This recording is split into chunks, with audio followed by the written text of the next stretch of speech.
Lock West in the morning with Ron C. P when your legs cooking, they stirring the pot. We talking that fly shit, got it popping like hot grease. The other stations is cool, but trust they not these.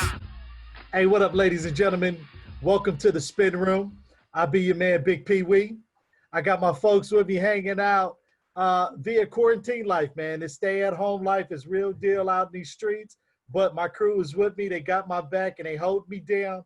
What up to my girl, Big Les? What up, Leslie? Les? Hey, painted the house 5 times already. I heard that. You know what I'm saying? The millennial, Miss Everything, J Tasha. What uppers? What it do, baby boo? Man, we're going to have a great show today. We got a special guest that's going to be hanging out with us, man. And I'm pretty excited about having this dude in. I've known him for, man, I'm going to say 15, 20 years at least. He is one of the funniest cats in comedy. Ladies and gentlemen, can you please put your hands together and make some noise for my man, Guy Torry? What up? What up? What's going on? What up, GT? I can't complain, man. I can't complain, you know. Quarantining. What you got over there, man? What stick you got? Man, you know, this is a house blend from this cigar lounge across the street from me, man. It's pretty good, too. So, Okay. you know, house blend today. I start with a house blend, then I'm going to go to one of my hitters, one of my heavy hitters. So do you smoke in the house? During quarantine, yes. But on Monday, I'm going to a helipad. I'm going to smoke on a helipad on the very top floor. Okay, nice. Nice. That's a good view. You got to make sure on IG, you know what I'm saying, you take pictures of that. Oh, yeah. Oh, come on. You know that. Yeah. All right, man. Well, welcome to the show, Guy Torry. Thank you so much for taking the time out your day to rock with us, my guy. Always, man. Yeah. You know, y'all my peoples, man. Come on, we go back. Me and Les go back. Me and you go back. This millennial we just met, the little millennial sitting down there with the Adidas on. We got automatic love.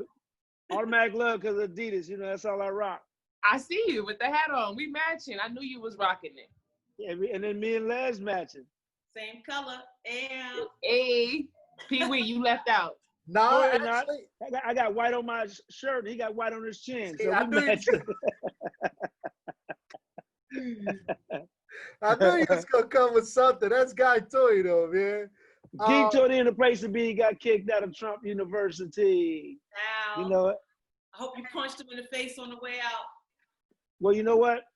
They kicked me out because I wouldn't grab, you know, the chicks by the hoo-ha. If I'd have grabbed by the hoo-ha, I'd have been in. But, you know, you got to grab chicks by the hoo-ha. So, you know, I ain't grabbed by the hoo-ha. Hey, so Guy Torry. I don't know what the line is on this show, so I'm going to keep it clean until y'all tell me. I can say what the fuck I want to say. You can say whatever you want to say. You know what I'm saying? Grown folks radio. Come on. Yeah, man. That's right. That's right. Hey, so GT, let's start from the beginning, my guy. Let's start from the beginning of Guy Torry. How did Guy Torry become a comedian? How did you get into that? Man, you know what, man? I moved to LA, man, to finish school in '92, and then kind of got bit by the Def Comedy Jam bug, man. That was the key that started the engine for me, man. Seeing my brother and Martin Lawrence and all those first guys, the first season of Def Jam, man, you know, that's what did it for me. I'm like, you know, hey, I ain't doing nothing else in my life. I was going to try to go to school. But then I got to LA, and 2 weeks later, man, I ended up on stage, and I never looked back. So do you remember your first joke on Def Comedy Jam? My first joke on Def Jam was a fluke. My first joke was, I think I got the only, this type of joke, I think I'm the only one in the history of Def Comedy Jam that was able to do a knock-knock joke on Def Comedy Jam and not get booed the hell off stage. So when I did Def Jam, I was a PA, production assistant, for those out there who are listening and don't know what that is. I was a PA for the Martin Show, okay? That's a gopher. That means you run errands, you do whatever nobody else want to do, your ass do it. That was me. So we had a guy on the set named Kenny Patterson, who was one of the camera guys, right? Okay. So Kenny did this joke on the set, and it was crazy. So we go to New York, flip to 2 months later, we go to New York, and for Def Jam, I was doing comedy only 2 years, right? So they have the tech rehearsal where you go out, you can do your act if you want to or not, but they want to see your clothes, see if it's good for camera or whatever, right? And I'm like, I don't want to do my act. I'll just do a quick knock joke. So I go do this knock joke, right? And I want y'all to play along. This is 1994, mind you. I mean, knock. Who's there? Little Boy Blue. Little Boy Blue who? Michael Jackson. So I told that joke during rehearsals, right? And then Bob Sumner, who a lot of comedians owe their careers to, man, especially me. He handpicked me for Def Jam. Bob Sumner came to me and said, man, you gotta open with that joke. I said, no, man, I don't want to say that about Michael, man. It's just a joke and it's not a part of my set. He said, Guy, I'm telling you, it's a great icebreaker. Tell that joke, okay? And we'll edit it out. He said, trust me, it's gonna work. I said, okay. So I get out there, first time on national TV. I'm 2 years in the game doing stand-up. It's New York City. I'm talking, this is New York. They don't laugh at this anything in New York. Not only is it New York, this is Def Comedy Jam, okay? Right. It's January, right? It's cold in January. Some of the people stood outside for an hour and a half before they got into Leslie knows she was on a lot of those tapings. So I go in and I do the joke, knock. They're like, who's there? I'm like, Little Boy Blue. Little Boy Blue who? I was like, Michael Jackson. It killed. It destroyed. And I did my set, man. Had a great set. Bob came backstage. I was like, hey, don't cut that out. And I remember getting off stage, man, just in a caught up in emotion, man. Like, wow. You know, I made my TV debut on Def Comedy Jam, the show that basically started my career, that inspired me to do stand-up, right? And then, man, I went to next door, it was a bar next door, and I used the payphone to call to the Martin set, because it was taping that day. We taped on Tuesdays, and it was a Tuesday, we taped that day, and I said, man, I just killed Def Jam. I called one of the PAs, and I just killed Def Comedy Jam. You know, got through the weekend, went back to LA, and had to deliver scripts again until the season was up, and I decided, you know, to leave the show and pursue comedy full time. Man, that's a beautiful thing right there, man. GT. Yeah, man, crazy. How cutthroat is comedy? Because me coming from the dance world, like having to audition, you know, being that chick in the room, having to be in the front or in the back line, what is the comedy audition process like, whether it's one person in the room or even to get into a club and get your spot in order of how many minutes you get versus the other one? What's that like? Well, there's really not an audition process unless you're trying to get on a Def Comedy Jam or a BET's Comic View or something like that. Other than that, there's really no audition. When it comes to acting, yes, but for stand-up, I mean, and there are auditions too if you want to get into a certain club, you know, the Comedy Store, the Laugh Factory, the Improv. They have showcases is what they call them basically. And it's just really go up and just do your thing. Of course, you're nervous, you know, but the audition process is really just for like TV shows or comedy festivals like Montreal or the Aspen Comedy Festival or New York Comedy Festival and stuff like that. When you're unknown, once you become an established comedian, there's really no more auditioning, to be honest. So whereas in acting, you can be very established. You can damn near win an Oscar and you still may have to audition for certain roles.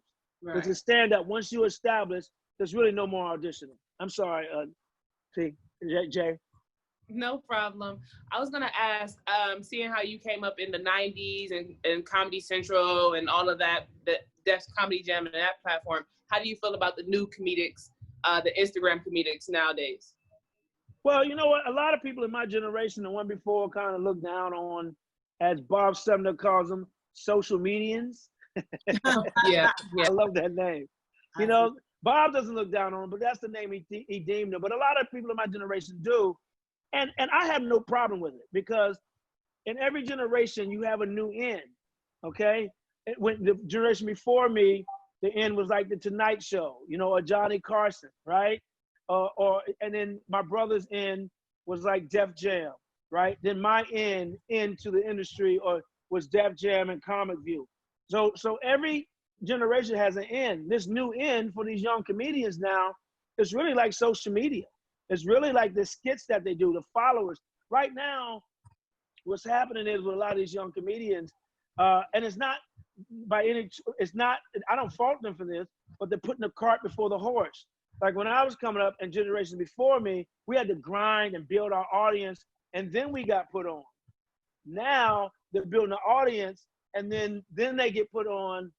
We had to become stars first and then build an audience. Now they come with an audience, which basically some of them aren't ready yet, you know? And that's the thing, they're selling out clubs and things like that, but they don't have even 15 minutes of good material. And I ain't mad at them, get that money, but what I would like them to do is they do an amazing job with the sketches and this and everything.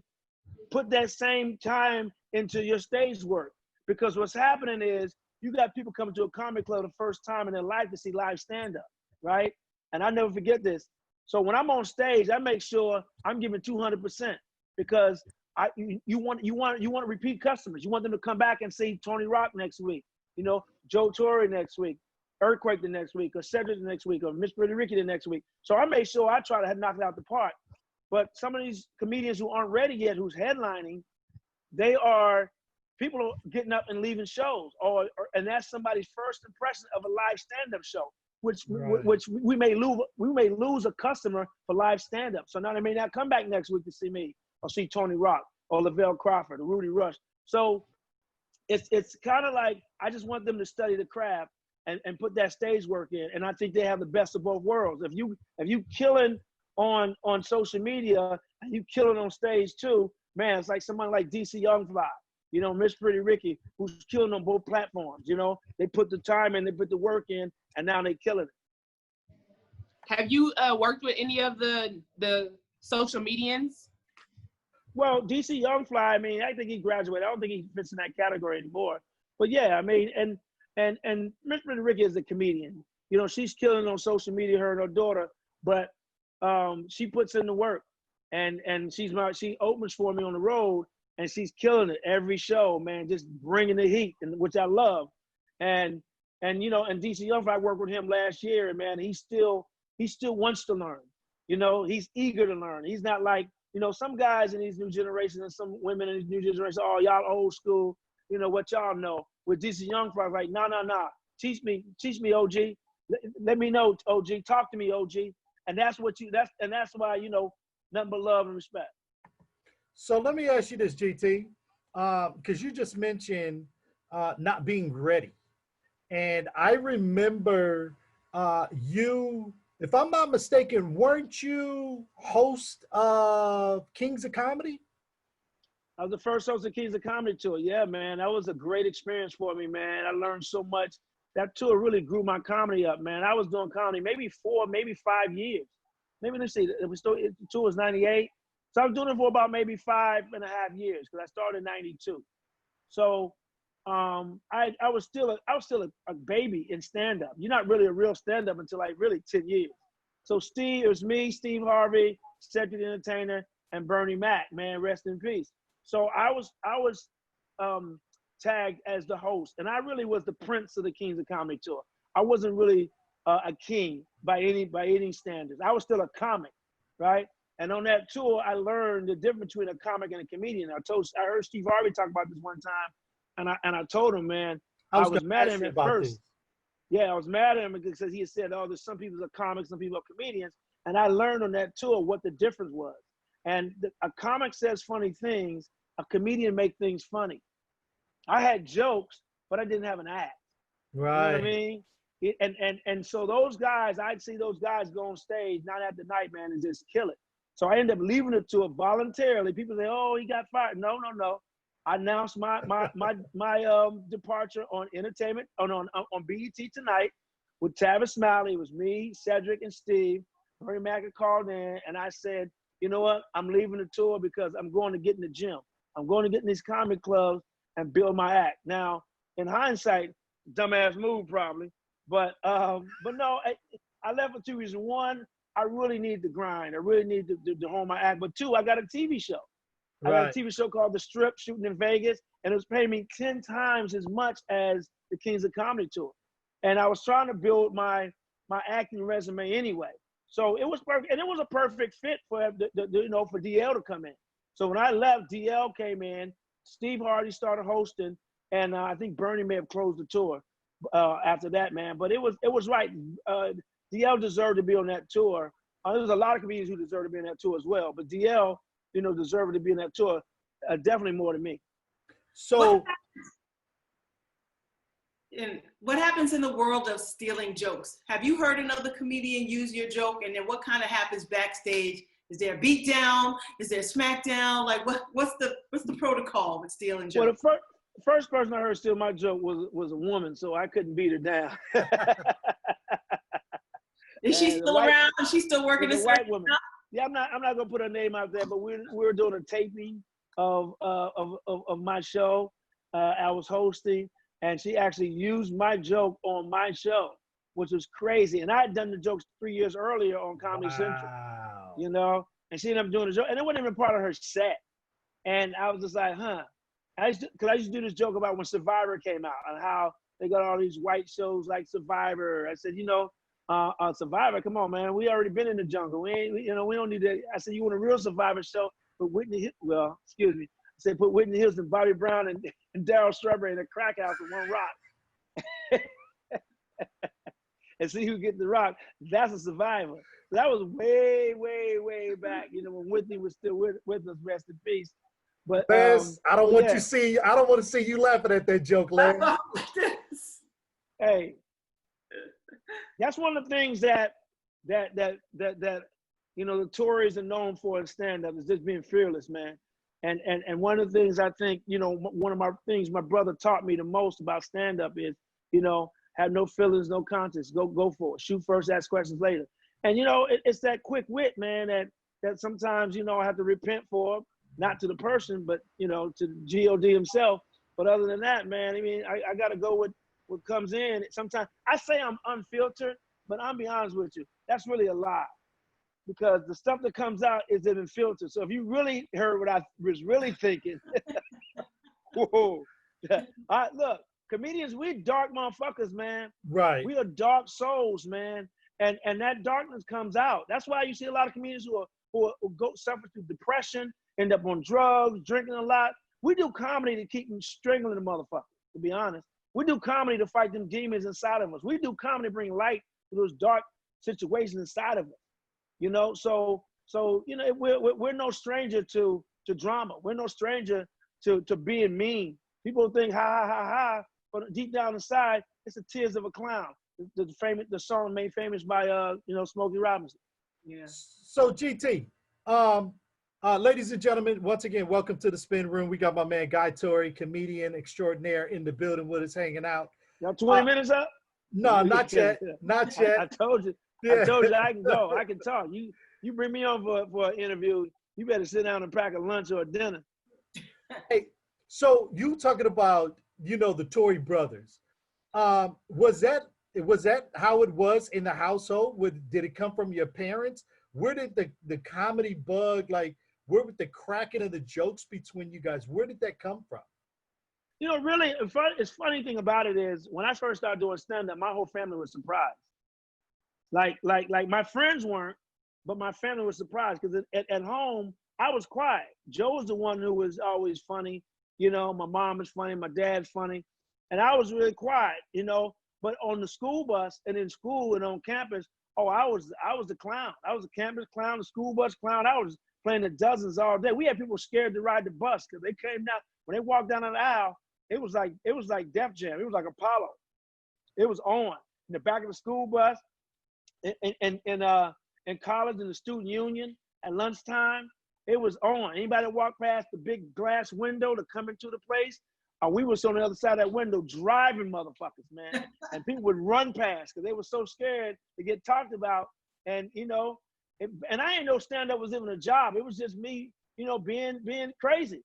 And when I got kicked out of college and ended up working at a department store in the break room. Maybe I want to take the breaks when I took my break because I would be in the break room, you know, basically doing shows. Not knowing I was doing shows, just joning. And so, you know, the funny came from just, you know, playing the dozens, man. And that's where it came from. And the Torry household, man, I mean, we didn't really go, I mean, it was pranks and stuff like that. I had really buck teeth, really. And they used to drive me, man. My older brother and sister, they drove me like a Lamborghini, man. Top down to the floor, 5 in the floor, burn. I mean, they used to, I remember coming downstairs one time and they had took some, remember the tidbits, the little tidbits, little crackers, the little cheese tidbit crackers? They shaped like that. They took some tidbit crackers and because they used to call me Bunny Rabbit. And they, like 4 of them were sitting there with the tidbit crackers in their mouth. And they took some toilet paper and put down my bunny ears, man. And just, and drove me, man. I used to wet the bed till I was 13. So yeah. So they called me Peabody, Water Boy, Lemonade. Oh, they drove the fuck out of me, man. Oh, absolutely. Man, absolutely. Oh goodness. Oh. So GT, so tell me, you know, Joe Torry, your brother, he makes it big, right? And now Guy Torry now is following in the footsteps of his big brother. Big ass footsteps. And I know at one point you didn't want to be known as Joe Torry's little brother. I still don't want to be known as Joe. It's like being a twin and you can't shake it. Like nobody wants to do it. It's still, I still don't want to be known as Joe Torry's little brother. No. Yeah, man, it was, but you know what though? It was a natural thing to accept. Like it doesn't bother me because I've always dealt with that. We went to the same schools. We went to a Catholic school, and Joe was so fucking bad. He left such an impression on the nuns and some of those teachers that they would see me and just accidentally call me Joe, you know, or I got treated unfairly because of what Joe did. I had nothing to do. I was a good kid, but Joe left such a bad impression. Then I went to the same high school as Joe for 1 semester, and I was little Joe, little Torry. And I got tired of that, so I switched high schools because I got tired. I wanted to blaze my own trail. I didn't go to the same college as Joe because I wanted to be known for me. But it's always been mistaken, you know, people mistaking me for Joe. I mean, I've been having sex with women, they mistakenly call me Joe. So I'm like, all right, I don't give a fuck. So Joe probably got some babies out there that's mine that he taking care of because he can't remember all the bitches he fucked. Oh my goodness, man. Let me ask you, what do you think, or what's your take on the women in comedy? I mean, we all know that Monique had her thing with Netflix and Amy Schumer and now Tiffany and her deals. Are the women getting equal pay? Are comedians across the board getting women nowhere in the world are getting equal pay. I mean, it's still sad. It's still a disparity in women in any profession. Unless it's prostitution, which is the oldest profession, they're not getting equal pay at all, and it's a shame. This world is just not this country. This world is just has to change their view on women, and a lot of problems of the world today is because of men. To be completely honest, so I'm gonna lose a lot of men when I say that, but I don't give a fuck. I ain't trying to impress y'all. To be honest, it's the women that I love, and I'm not just saying this for gratuitous, you know, slaps on the back or hand applause. It's just facts. The reason why this country is fucked up right now is because we don't have a woman president. This dude in office should not be in office. If America wasn't so sexist, you know, Hillary was no pride. Let's not get it twisted. But she was far better than this dude. I know, you know, a lot of people voted for him, even some black ass Republicans, not Republicans, Republicans, voted for him. But this country, look at the history of this country. It's more sexist than it is racist. If you look at the facts, black men had the right to vote before white women. I'm saying it again. Black men had the right to vote before white women. So we came from being slaves and being considered 3/5 human with tails, you know, being able to vote, and white women still couldn't fucking vote. Wow. Yeah. A black man became president for a white woman. Now I'm glad Obama won. Yes, but Hillary was actually more qualified than Obama, than 3 Obamas, to be honest. He wasn't smart, not at all. But as far as like qualified, yes. So it worked to our benefit because we got one of the greatest presidents, if not the greatest president of our generation, or all time. And you know, and so, and love or hate Barack Obama, I love the guy. Yeah, no, he wasn't a perfect president, but he was a great president. You know, no, he couldn't do everything that we wanted him to do because part of our fault because we didn't give him the tools to go do everything. We sent him to war with a gun and no ammo. Right. You know, so and there's some things he could have done better, absolutely. But there was some big shoes to fill, and he couldn't do it all. It would take him more than 8 years to do some of the stuff that he wanted to accomplish. But you know, he loved him or hate him, whatever. If he didn't do anything for black folks, and that's the argument, he didn't do nothing for black folks. Let me tell you the most important thing he did for black folks. He gave young kids who were born in that era or growing up in that era the opportunity to see a black president, that it is possible. None of us grew up like that. Right. Maybe if we would have grown up in an era where we saw a black president and a black first lady, maybe we would have gone into political science. Maybe we would have taken political classes and gone that route if we thought we could make it to the White House one day. But I didn't think so. So I'm like, fuck it, you know? But now young kids who grew up and saw a black president or black first lady can be like, you know what? I think I'm gonna get into politics. So he inspired a whole new crop of a few generations to be president. And so if he didn't do anything that you may have liked, he did that for our young black kids that are coming up, our young women who are coming up. So it's possible. So, you know, he get a shout out from me for that. And I absolutely agree with you though, GT. I appreciate that. Did you actually hear the Charlamagne the God and Joe Biden? Yeah. What Joe Biden said. How do you feel about that? God bless Joe Biden, first of all. Yeah. Charlamagne came with his gun loaded ready, just angry. Well, yeah, he did. And, you know, love or hate Charlamagne. I mean, you know, he did what he was supposed to do, I guess. It's journalistic, you know, taste, whatever you want to, that's his brand of journalistic style, and he's winning with it, so you can't argue with it. I would have taken a different approach, but he did ask the hard questions, you know, that these candidates aren't pressed for. But I would have done that style of questioning if there was more than one Democratic candidate right now. If there was like 2 or 3 left, you can grill one like that. You can grill him like that. Because he's the only one, you can't throw him softballs, but you can't go too hard either.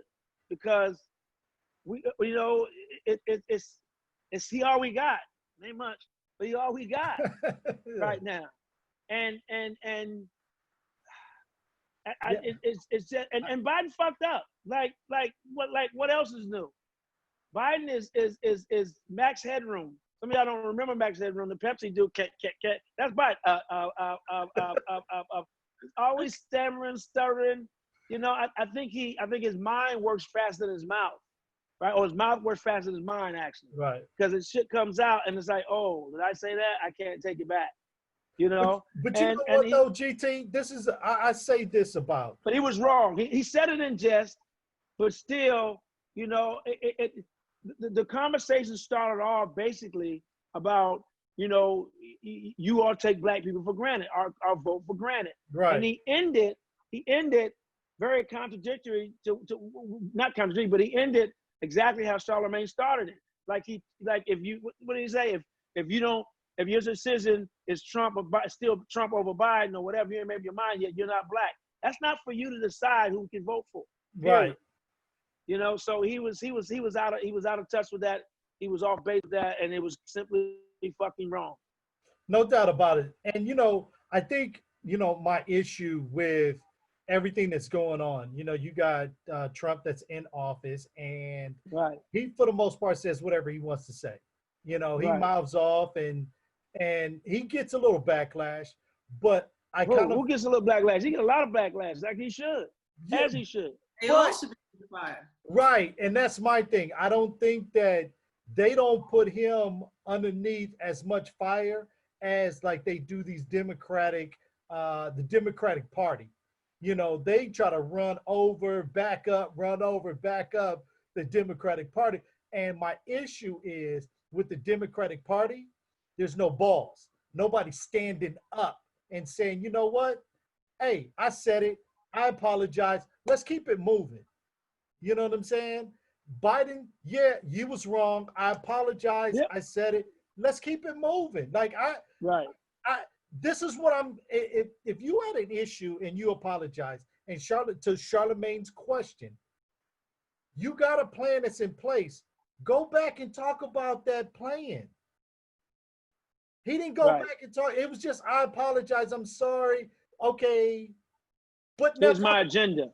Yes, talk about. I think that's what Puffy was doing. A lot of people got on Puffy for saying he's gonna hold up the black vote. First of all, Puffy can't hold up the black vote, but I understand what Puffy was doing. What Puffy was doing basically was, before you start campaigning, let me send a warning shot to you, like, you need a black agenda.